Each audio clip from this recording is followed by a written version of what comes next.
तो हळूहळू पुढं सरकतो, शांतपणे पण भुकेनं पेटलेला.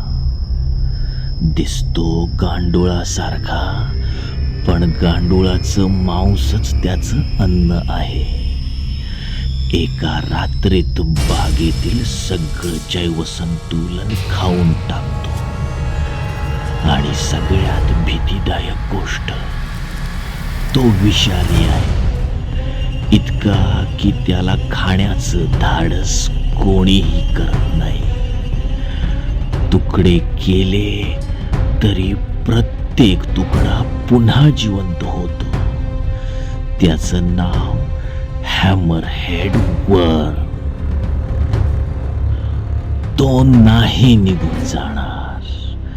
तो वाढणार, पसरणार आणि खाणार तुमच्या बागेचं मुळासकट अस्तित्व.